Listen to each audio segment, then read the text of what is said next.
Assalamualaikum warahmatullahi wabarakatuh. Nama saya Erliana, NIM saya 22 11 10 24 31 223 dari Prodi Manajemen B.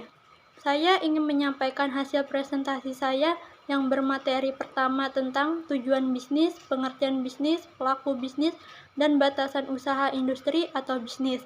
Sebelum saya menyampaikan materi pertama saya ingin Bapak, Ibu, dan teman-teman tahu tujuan bisnis itu apa saja, pengertian dari bisnis itu apa, siapa orang-orang yang terlibat di dalam bisnis, dan apa saja yang mencakup batasan usaha industri atau bisnis. Yang pertama, tujuan bisnis. 1. Kebutuhan yang beraneka ragam. 2. Kebutuhan dan keinginan. 3. Keuntungan atau laba. Kedua, pengertian bisnis. Bisnis adalah suatu usaha individu atau kelompok yang mengembangkan dan mentransformasikan sumber jasa yang dimiliki untuk menghasilkan barang dan jasa yang dibutuhkan oleh konsumen sehingga mendapatkan keuntungan atau laba dengan kegiatan itu. Pelaku bisnis. Menurut Jeff Madura, ada 5 pemegang kepentingan dalam berbisnis atau berusahaan. 1. Pemilik, owner. 2. Kreditur, kreditor. 3. Karyawan, employees. 4. Penyedia material, supplier. 5. Pelanggan. Batasan usaha industri atau bisnis. 1. Industri kecil adalah perusahaan yang mempunyai kegiatan usaha di bidang industri dengan nilai investasi paling banyak 200 juta, tidak termasuk nilai tanah dan bangunan, serta mempunyai penjualan per tahun 1 miliar atau kurang. 2. Industri menengah adalah perusahaan yang mempunyai kegiatan usaha di bidang industri dengan nilai investasi paling banyak 200 juta atau paling banyak 10 miliar, tidak termasuk nilai tanah dan bangunan, serta mempunyai penjualan per tahun lebih besar 1 miliar namun kurang dari 50 miliar.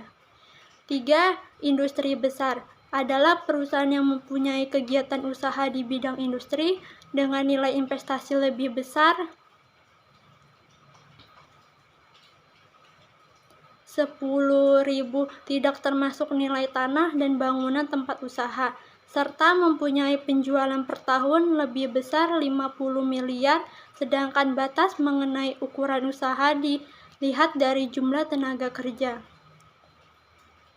Materi kedua saya mengenai tanggung jawab sosial perusahaan. Tujuan pembelajaran adalah diharapkan setelah mengikuti perkuliahan ini, mahasiswa mampu memahami dan menjelaskan tentang tanggung jawab sosial kepada pelanggan, tanggung jawab sosial kepada pekerja, tanggung jawab sosial kepada kreditor, tanggung jawab sosial kepada pemegang saham, tanggung jawab sosial kepada lingkungan. Dalam tanggung jawab sosial perusahaan harus memperhatikan 5 aspek antara lain 1. Pelanggan, customer. 2. Pekerja, employees. 3. Pemegang saham, stakeholder. 4. Kreditor. 5. Masyarakat, communities. Tanggung jawab sosial kepada pekerja. Social responsibility employees. 1. Keamanan pekerja. Memastikan tempat kerja adalah nyaman, baik tempat ataupun peralatannya. 2. Perlakuan pekerja. Memastikan tidak ada diskriminasi. 3. Kesamaan kesempatan. Kesamaan kesempatan, tidak ada sara.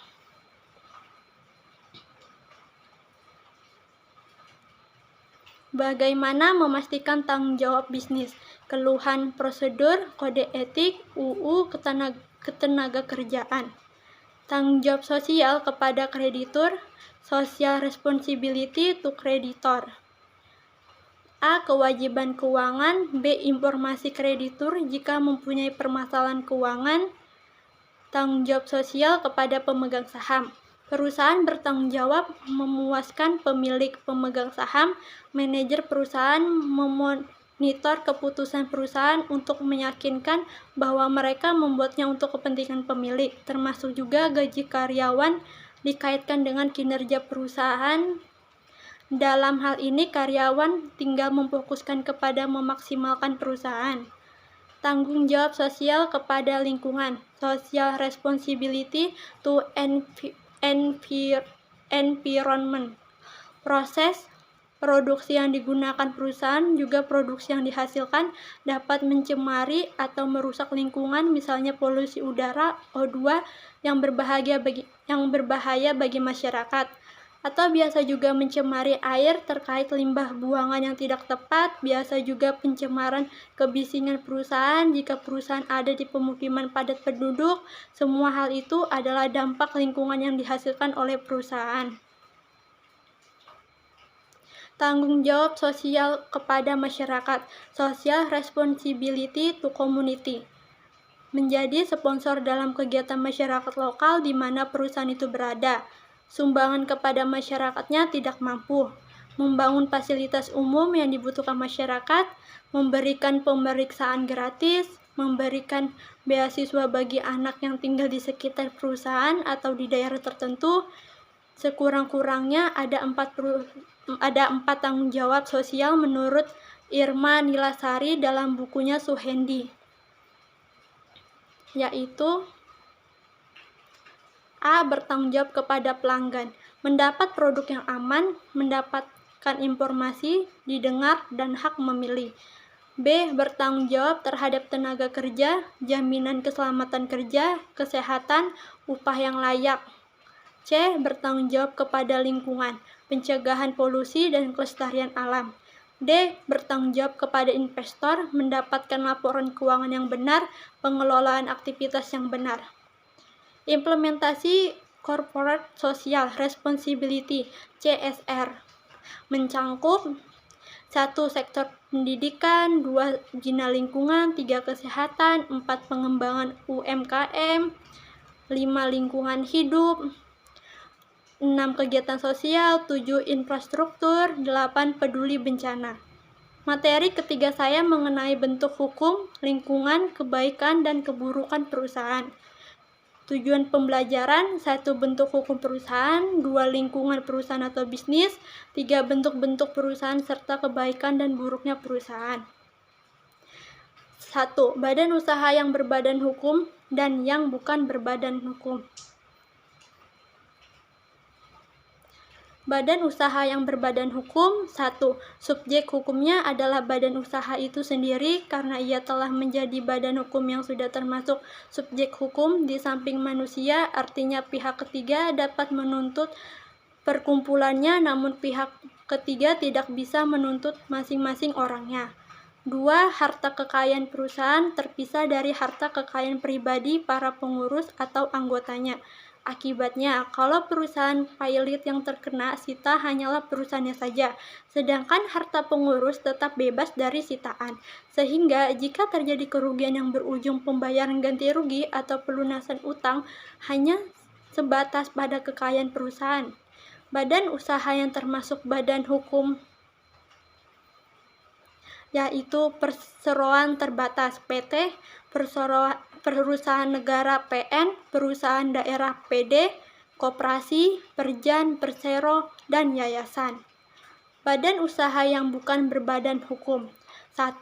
Subjek hukumnya adalah orang-orang yang menjadi pengurusnya, jadi bukan badan hukum itu sendiri, karena ia bukanlah hukum sehingga tidak dapat menjadi subjek hukum, sehingga yang dituntut adalah orang-orang oleh pihak ketiga.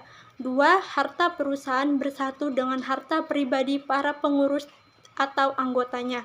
Akibatnya, kalau perusahaan pilot, maka harta pengurus ikut tersita juga.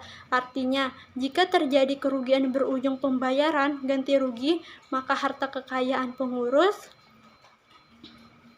dapat menjadi jaminan. Dengan kata lain, pertanggungjawabannya pribadi untuk keseluruhan. Badan usaha yang bukan badan hukum adalah perusahaan perseorangan, firma, dan CP. Lingkungan perusahaan atau bisnis mencangkup 1. Lingkungan teknologi, 2. Lingkungan hukum dan politik, 3. Lingkungan sosial budaya, 4. Lingkungan bisnis. Bentuk-bentuk perusahaan. Dalam pemilikannya, perusahaan-perusahaan yang beroperasi dalam perekonomian terutama dapat dibedakan kepada 3 jenis, yakni antara lain: 1. Perusahaan perseorangan adalah perusahaan yang dimiliki oleh satu individu, akan tetapi dalam prakteknya badan usaha ini kerap kali merupakan perusahaan keluarga, yakni perusahaan yang menggunakan seluruh atau sebagian keluarganya untuk menjalankannya. Kebaikan perusahaan perseorangan: 1. Mudah didirikan. 2. Modal memulai usaha kecil. 3. Pengelolaan fleksibel dan bebas. 4. Kerahasiaan usaha terjamin. Kelemahan dan keburukan perusahaan. Perusahaan perseorangan: 1. Pertanggungjawaban tidak terbatas. 2. Modal terbatas. 3. Kualitas manajerial dan kualitas pekerjaan terbatas. 4. Kelangsungan operasi perusahaan terbatas. 2. Perusahaan perkongsian (partnership) adalah menggabungkan sumber daya yang dimiliki kedua belah pihak untuk kerja sama di bidang usaha yang diminati bersama, baik perkongsian modal dengan modal dan tenaga atau modal dan tenaga saja. Ada 2 jenis perusahaan perkongsian, yakni perkongsian secara umum yang mana seluruh anggota bertanggung jawab dan aktif, serta perkongsian secara terbatas yang mana yang terlibat hanya beberapa orang atau individu saja dalam pertanggungjawaban. Kebaikan perusahaan perkongsian: 1. Lebih banyak modal dapat dikumpulkan. 2. Lebih banyak keahlian yang diperoleh. 3. Umur usaha lebih panjang. Kebutuhan untuk membuat perjanjian kerjasama, yakni modal yang ditanam setiap anggota, gaji, dan pembayaran lain kepada anggota perkongsian yang akan menjalankan cara pembagian keuntungan dan cara menentukan ganti rugi kepada anggota yang keluar. 3. Perusahaan perseroan terbatas. Perusahaan ini dapat digolongkan menjadi 2, yakni perusahaan publik dan perusahaan privat. Yang sangat membedakan adalah jika perusahaan publik sahamnya dijual di pasar saham dan jika perusahaan privat hanya dijual di kalangan terbatas saja, biasanya mereka-mereka yang sudah dikenal atau temannya. Kepemilikan usaha. Perseroan terbatas merupakan perusahaan yang dimiliki pemegang saham. Perseroan terbatas dapat dibagi menjadi 2, yakni saham biasa, yaitu saham biasa merupakan saham yang paling banyak jumlahnya dan pendapatan yang diperolehnya dinamakan dividen. Dividen akan dibayar jika perusahaan memperoleh keuntungan yang diterima, sedangkan saham preferred juga menerima dividen, tetapi jumlahnya ditetapkan pada ketika saham tersebut dijual. Pembayaran dividen preferred didahulukan dari saham biasa, tetapi hanya dibayar apabila perusahaan memperoleh keuntungan. Kebaikan perusahaan perseroan terbatas: 1. Tanggung jawab terbatas. 2. Saham perusahaan mudah ditunaikan. 3. Pengelolaan lebih profesional. Keburukan perusahaan perseroan terbatas: 1. Pendiriannya lebih kompleks. 2.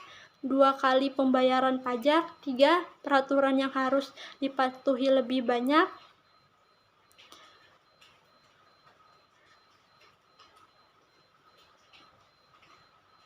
4. Sukar merahasiakan perusahaan. 5. Dapat mengurangi motivasi kerja.